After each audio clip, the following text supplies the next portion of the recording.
आज एक साधु को जिक्र कर सिया जिसने अपनी पूरी जिंदगी की ख्वाहिशों को सभी को साइड में रखकर सिर्फ एक यादगार रखा था। लेकिन जाति से क्या था, जाति से बंजारा था, लेकिन सिर्फ और सिर्फ अपने ही क्षेत्र के भील व आदिवासियों के उद्धार के लिए अपने पूरे जीवन को समर्पित कर दिया था। सिर्फ उनके बारे में सोचना, जो उनके अंदर, जो भील व आदिवासियों के अंदर जो कुरीतियां रूढ़ियां फैली हुई है, जिन जंजीरों में वो जकड़े हुए हैं, उन जंजीरों को तोड़ना उनका मकसद था। राजा महाराजाओं के द्वारा या सामंत जागीरदारों के द्वारा जो भी उन पर भील व आदिवासियों के ऊपर जो टैक्स व कर थोपे जाते थे, जो बेगार थोपी जाती थी, उन बेगार टैक्स व कर से उन सभी को मुक्त करना, यह था इनका प्रमुख उद्देश्य था। लेकिन इनकी किसी से जाति दुश्मनी नहीं थी। लेकिन क्या होता है, ये वर्तमान है और आज के समय में सबसे कड़वा क्या है, सबसे खारा क्या है, सबसे खारा सच है। सच्ची बात सबके सामने रखना, वो आदमी सभी को खारा लगता है, वो आदमी सभी को कड़वा लगता है।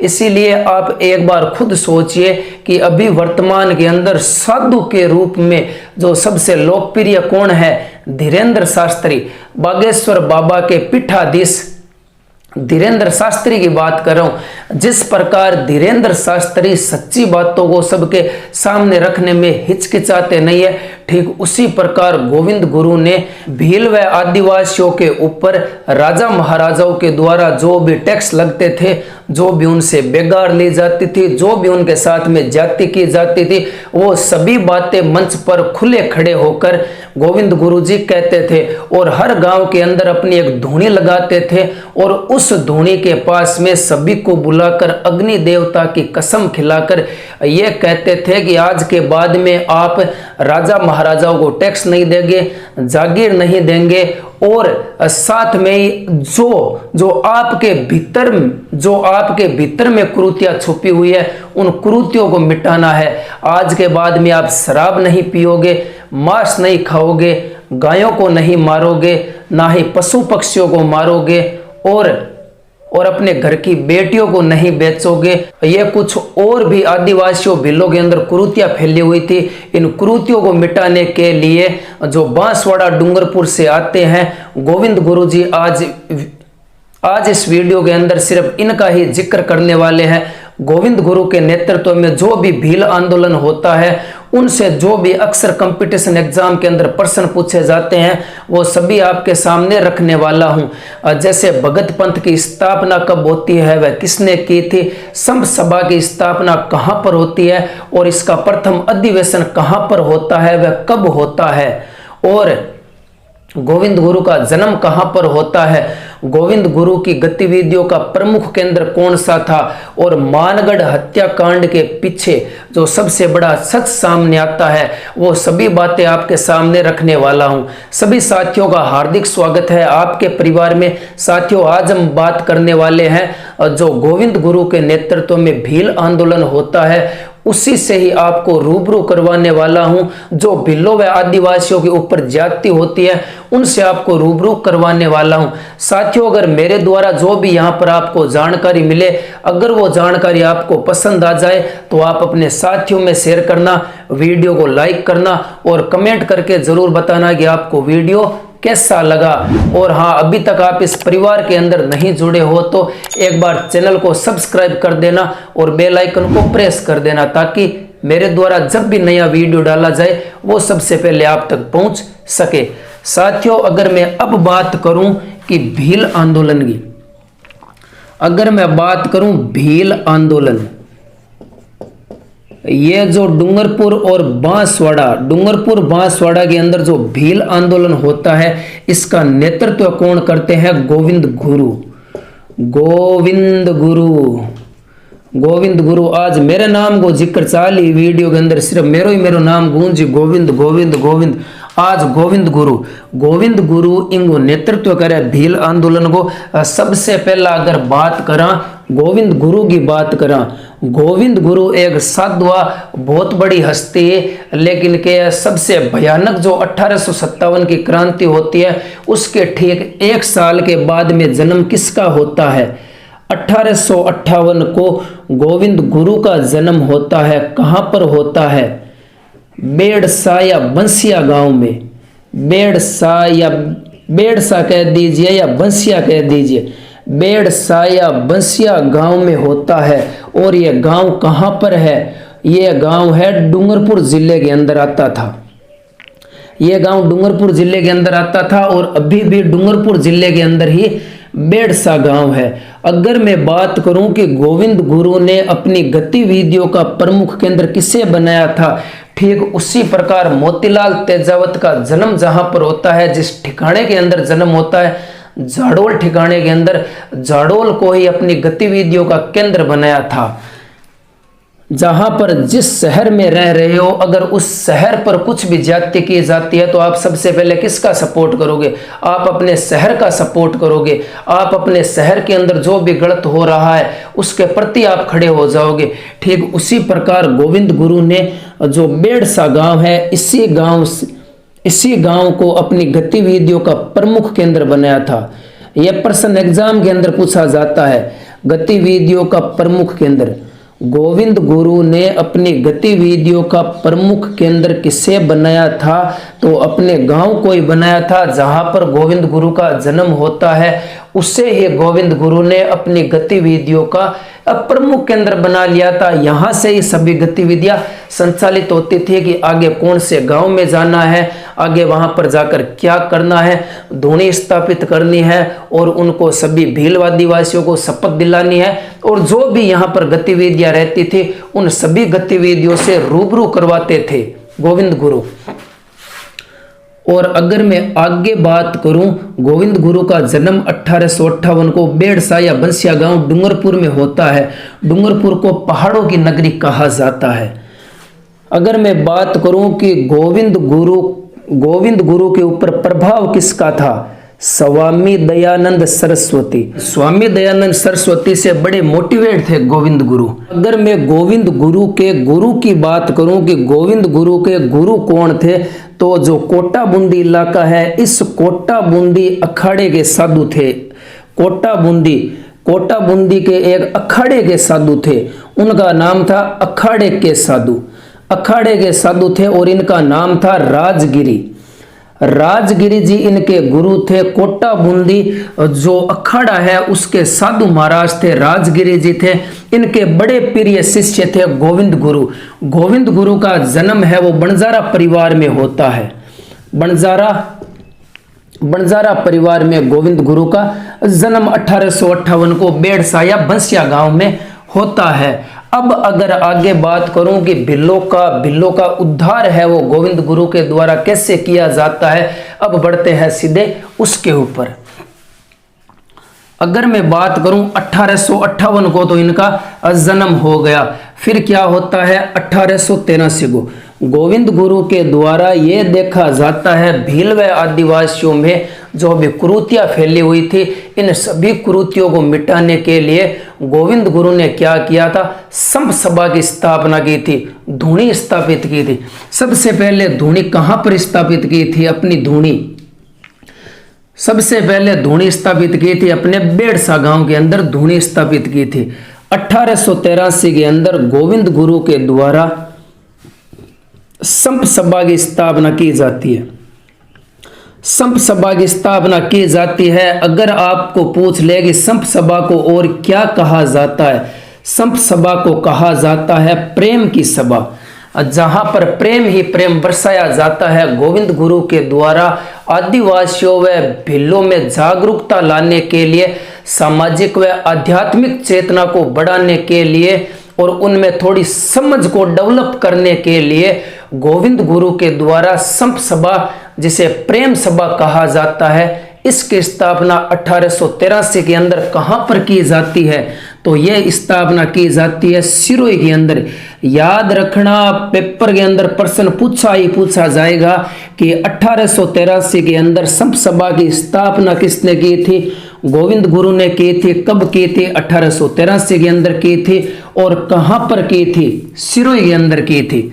और फिर इसी संत सभा का पहला अधिवेशन होता है। सिर्फ सभा बनाने से कुछ नहीं होगा, इसका अधिवेशन भी रखना पड़ेगा, इसको जमीनी हकीकत के ऊपर उतारना भी पड़ेगा। सिर्फ ये नहीं कि घोषणा कर दी, ये बना दिया, वो बना दिया, इसको हकीकत के लेवल के ऊपर भी लेकर आना पड़ता है। फिर क्या होता है? इसका पहला अधिवेशन होता है। इसका पहला अधिवेशन कहां पर होता है? इस पहले अधिवेशन के लिए गोविंद गुरु ने जिस भूमि को चुना था उसे मानगढ़ कहा जाता है। मानगढ़ बांसवाड़ा के अंदर, मानगढ़ बांसवाड़ा के अंदर, मानगढ़ पहाड़ी है बांसवाड़ा के अंदर। इस पहाड़ी के ऊपर संत सभा का पहला अधिवेशन होता है। संत सभा की स्थापना तो कहीं और होती है, लेकिन इसका पहला अधिवेशन मानगढ़ बांसवाड़ा के अंदर 1903 के अंदर होता है। यह कब होता है? पहला अधिवेशन 1903 के अंदर होता है। जिस समय इसकी स्थापना होती है उसके ठीक 20 सालों के बाद में क्या होता है? इसका पहला अधिवेशन होता है। यहाँ पर भील व आदिवासी आते थे, उनको धूनी के सामने खड़ा कर दिया जाता था गोविंद गुरु के द्वारा। फिर इन्हें कहा जाता था कि आप शपथ लीजिए, आप मांस नहीं खाओगे, सबसे पहले आपको खुद से लड़ना है, फिर बाहर वालों से लड़ना है। ये गोविंद गुरु ने सिखाया था। सबसे पहले खुद से कैसे लड़ना है, जो खुद के अंदर कुरीतियां फैली हुई है सबसे पहले उनको मिटाना है, फिर बाहर वालों को मिटाना है। अपने अंदर, भीलों के अंदर व आदिवासियों के अंदर कौन कौन सी कुरीतियां फैली हुई थी। अब शराब पीऊं था, मांस खाऊं था, आपकी छोरिया ने रिपिया सट्टे बेच देऊं था, रहने गो कोई ढंग को नहीं हो, ना बैठने गो उठने गो ना ही कोई ढंग हो, ना ही कोई पूजा पद्धति ही, ना कोई पूजा आराधना करता, ना कोई भजन गावता।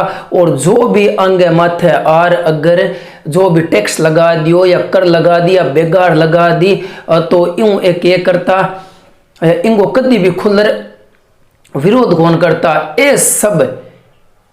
ये सब पेंतरा है जगह कौन सिखाया? गोविंद गुरुआ ने सिखावे कि थार माते बेगार लाग रही हो, टैक्स लाग रही हो, ओकर लाग रही है, थारे ठिकाने को जिको ठिकानेदार है, जागीरदार है, या थारे क्षेत्र को राजा महाराजा है जिको थार सगे गलत कर रही है, थाको मजदूरी करवा रही है लेकिन थाने रुपया नहीं दे रही है, थार सगे बहुत ज्यादती कर रही है। फिर इर खातर किए करे, फिर इर खातर अंग अंदर एक जागरूकता फैले। भील आदिवासियों को जगाने का काम वो गोविंद गुरु ने किया था। गोविंद गुरु फिर इन्हें समझाते हैं, फिर ये समझ भी जाते हैं कि हाँ हमारे ऊपर गलत हो रहा है, फिर इसके खिलाफ आवाज भी उठाते हैं। फिर ये गोविंद गुरु के द्वारा जो भी कार्य किया जाता है उन कार्यों के अंदर ये सम्मिलित होने लगते हैं। फिर इनकी फैन फॉलोइंग ज्यादा बढ़ जाती है इस क्षेत्र के अंदर। ये जो डूंगरपुरा और बांसवाड़ा का क्षेत्र है, डूंगरपुरा और बांसवाड़ा का क्षेत्र है, इस क्षेत्र के अंदर फैन फॉलोइंग भाई साहब गोविंद गुरु की बहुत ज्यादा थी। ज्यादा तो होने की है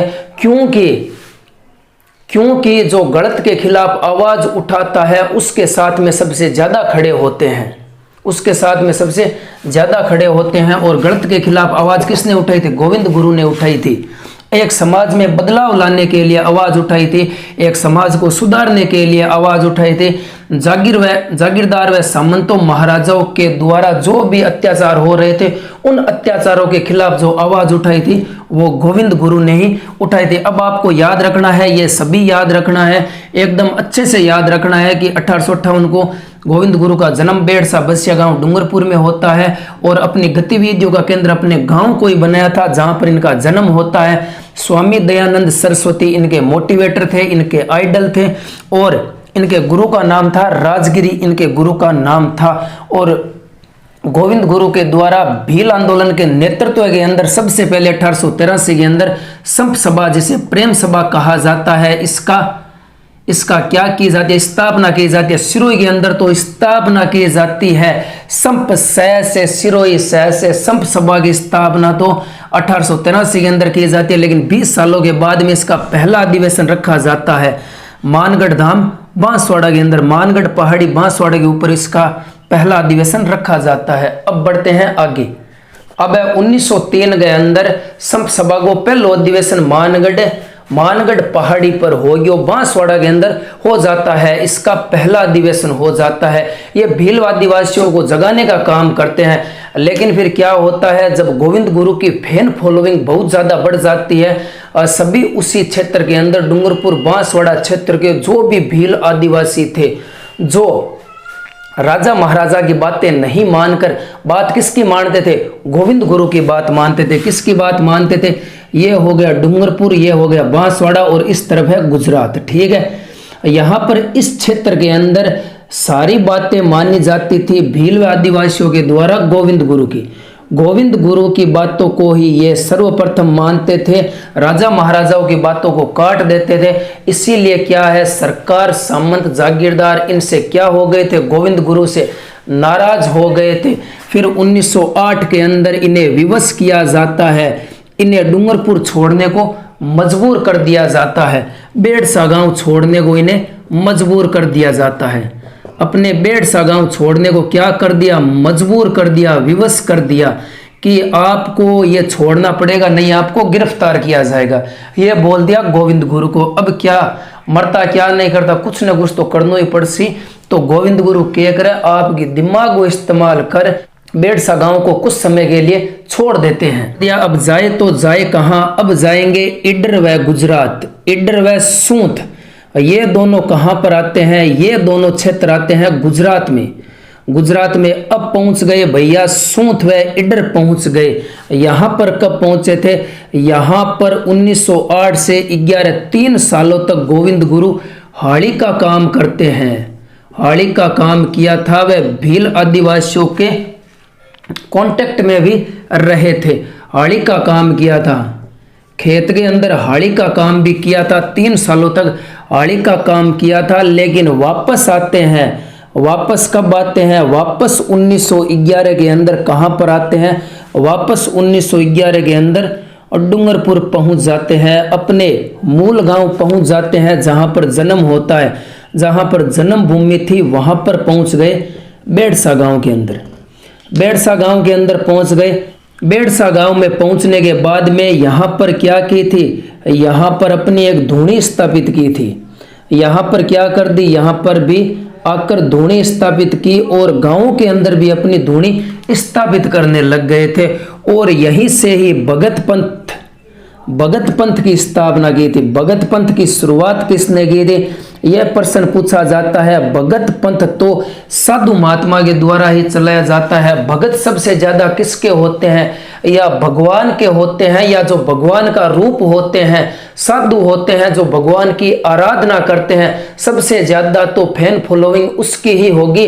तो साधु के क्या होते हैं, भगत होते हैं। तो भगत पंथ की स्थापना कौन करेगा, गोविंद गुरु करेगा। क्या है, साधु है भैया, एक साधु है तो भगत पंथ की स्थापना कर दी, भगत पंथ की शुरुआत करती। भगत तो इनके थे और इन्हें पंथ बता दिया कि आपको इस मार्ग के ऊपर चलना है, मैं आपको लेकर जाऊंगा, आप चलते रहिए सिर्फ मेरे साथ में, यह कह दिया भील व आदिवासियों को।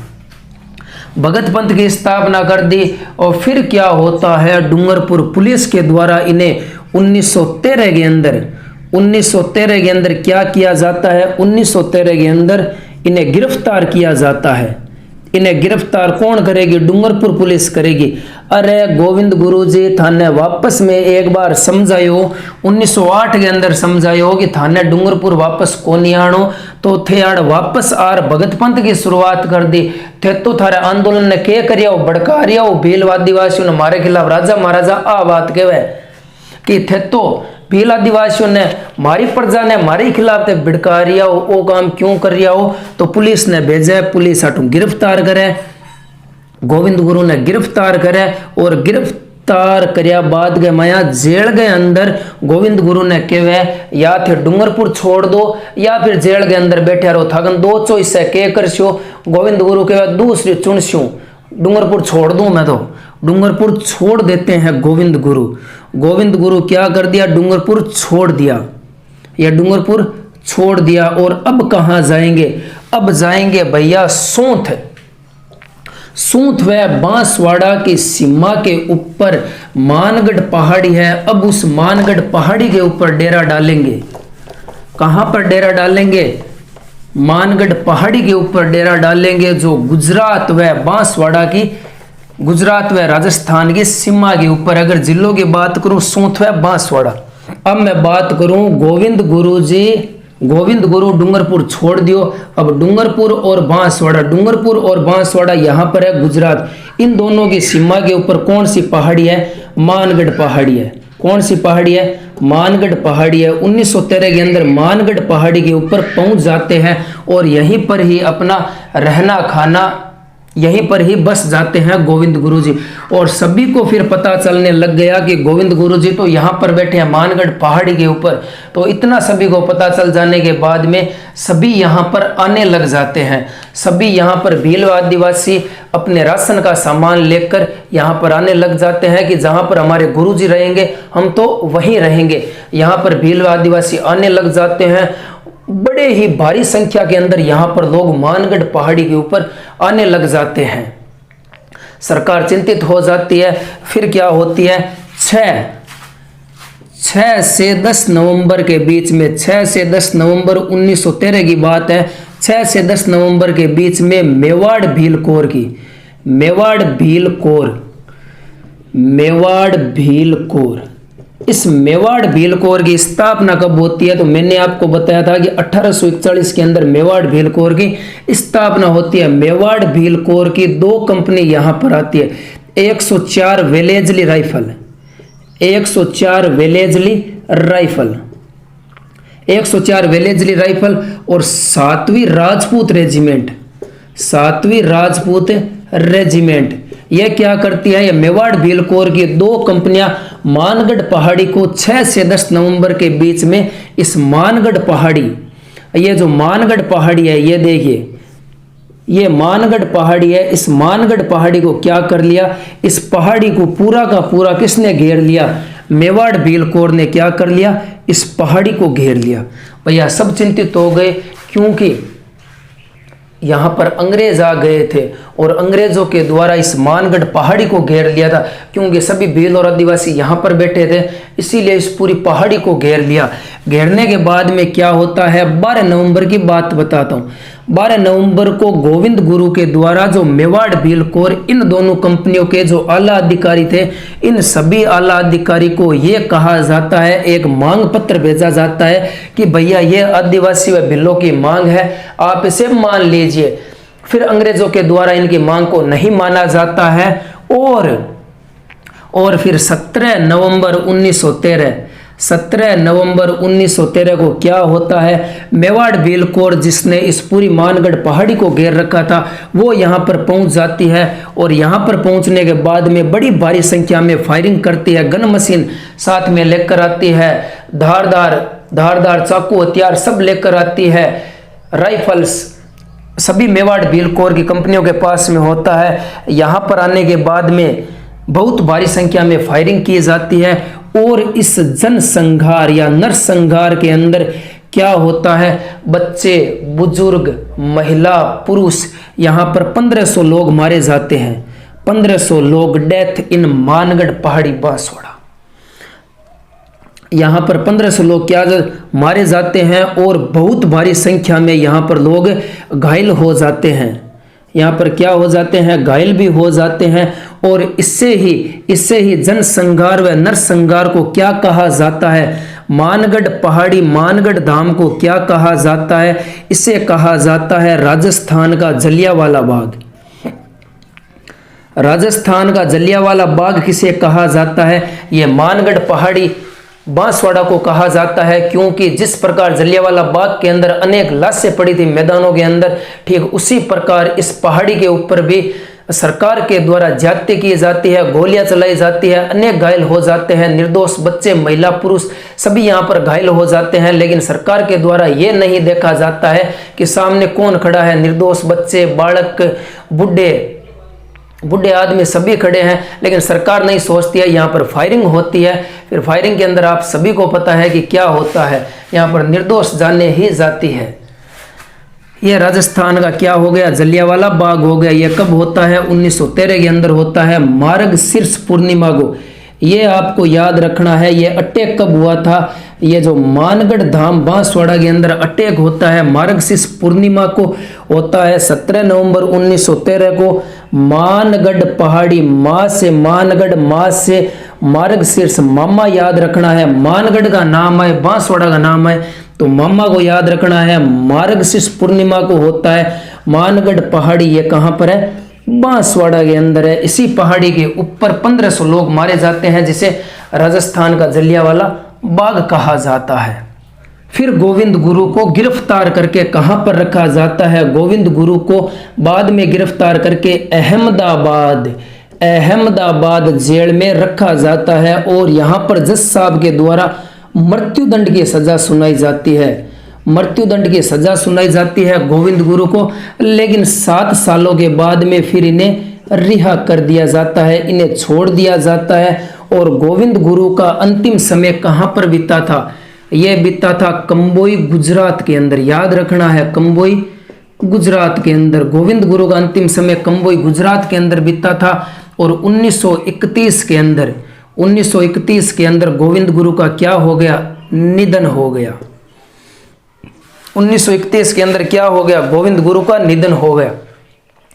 गोविंद गुरु की इस शहादत को व्यर्थ नहीं जाने दिया, क्योंकि यहाँ पर जो भील और आदिवासियों की जो भी मांगे थी, उन सभी मांगों को सरकारों के द्वारा मान लिया जाता है और इन्हें आंशिक रूप से सभी क्षेत्रों के अंदर लागू कर दिया जाता है कि आज से टैक्स नहीं लेंगे, बेगार नहीं लेंगे, आपके ऊपर कुछ गलत नहीं होगा, ना ही आपके ऊपर आके कोई दबाव बनाएगा। और फिर इन सभी मांगों को सरकारों के द्वारा मान लिया जाता है और मानगढ़ की शहादत को राजस्थान का जलियांवाला बाग हत्याकांड कहा जाता है। 17 नवंबर 1913 दिन था मार्गशीर्ष पूर्णिमा का, और इसी दिन राजस्थान का जलियांवाला बाग हत्याकांड मानगढ़ बांसवाड़ा के अंदर होता है। साथियों, ये थी हमारी आज की क्लास। आपको कैसी लगी कमेंट करके जरूर बताना। अच्छा लगा हो तो आप अपने साथियों में शेयर करना। मिलते हैं कुछ नई जानकारी के साथ में, तब तक के लिए जय हिंद, जय भारत।